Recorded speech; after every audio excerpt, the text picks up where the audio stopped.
اعوذ باللہ من الشیطان الرجیم بسم اللہ الرحمن الرحیم۔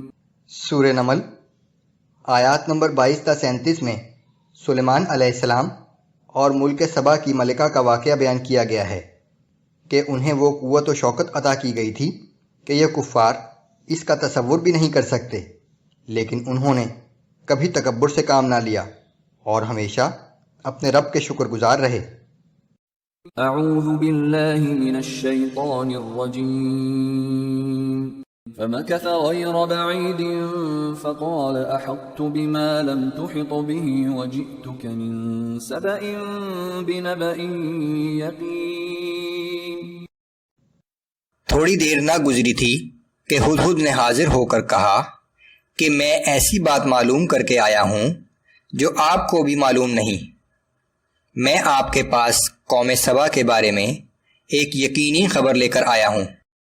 انی وجدت امرأة تملكهم وأوتيت من كل شيء ولها عرش عظيم۔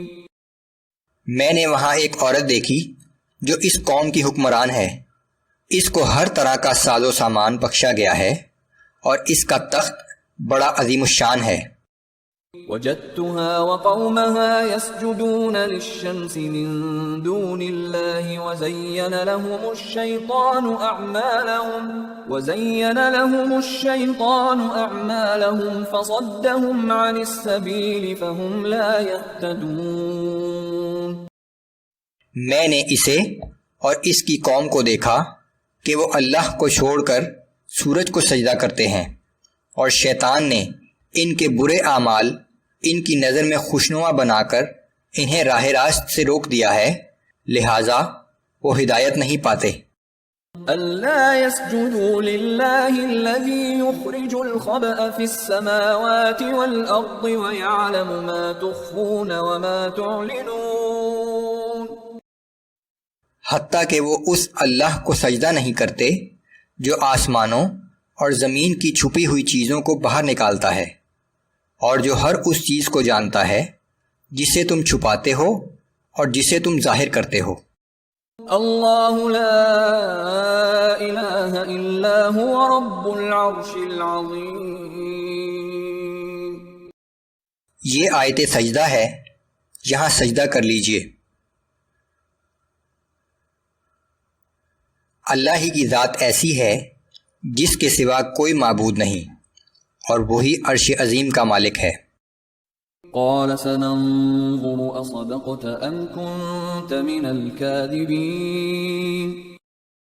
سلیمان علیہ السلام نے فرمایا کہ ہم ابھی دیکھ لیتے ہیں کہ تو سچ کہہ رہا ہے یا تو جھوٹ بولنے والوں میں سے ہے۔ اذهب بكتابي هذا فألقه إليهم ثم تول عنهم فانظر ماذا يرجعون۔ یہ میرا خط لے جا اور ان لوگوں کے پاس ڈال دے، پھر ان کے قریب سے ہٹ جا اور دیکھ کہ وہ آپس میں کیا گفتگو کرتے ہیں۔ قالت يا أيها الملأ إني ألقي إلي كتاب كريم۔ ملکہ نے کہا کہ اے اہل دربار، ایک معزز شخص کا خط میری طرف بھیجا گیا ہے۔ إنه من سليمان وإنه بسم الله الرحمن الرحيم۔ وہ خط سلیمان کی طرف سے آیا ہے اور اس کا مضمون یہ ہے کہ شروع کرتا ہوں اللہ کے نام سے جو بے حد مہربان اور ہمیشہ رحم کرنے والا ہے۔ أَلَّا تَعْلُوا عَلَيَّ وَأْتُونِي مُسْلِمِينَ۔ اور یہ کہ تم لوگ میرے مقابلے میں سرکشی نہ کرو اور فرما بردار بن کر میرے پاس حاضر ہو جاؤ۔ قالت يا أيها الملأ أفتوني في أمري ما كنت قاطعة أمرا حتى تشهدون۔ ملکہ نے کہا کہ اے میرے دربار کے سردارو، تم مجھے اس معاملے میں مشورہ دو، میں تمہارے مشورے کے بغیر کسی بھی معاملے کا قطعی فیصلہ نہیں کرتی۔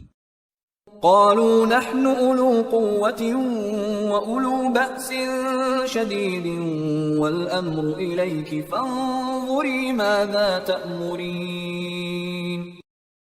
انہوں نے جواب دیا کہ ہم بہت طاقتور اور سخت جنگجو لوگ ہیں، لیکن حکم کا اختیار آپ کو حاصل ہے، سو آپ دیکھ لیں جو حکم ہمیں دینا چاہیں۔ قالت إن الملوك إذا دخلوا قرية أفسدوها وجعلوا أعزة أهلها أذلة وكذلك يفعلون۔ ملکہ نے کہا کہ بے شک بادشاہ جب کسی بستی میں داخل ہوتے ہیں تو اسے برباد کر ڈالتے ہیں اور وہاں کے باعزت لوگوں کو ذلیل کر دیتے ہیں، یقیناً یہ لوگ بھی ایسا ہی کریں گے۔ وَإِنِّي مُرْسِلَةٌ إِلَيْهِمْ بِهَدِيَّةٍ فَنَاظِرَةٌ بِمَ يَرْجِعُ الْمُرْسَلُونَ۔ اور فی الحال میں ان کے پاس ایک تحفہ بھیجتی ہوں، پھر دیکھتی ہوں کہ ہمارا قاصد کیا جواب لے کر آتا ہے۔ فَلَمَّا جَاءَ سُلَيْمَانَ قَالَ أَتُمِدُّونَنِ بِمَالٍ فَمَا آتَانِيَ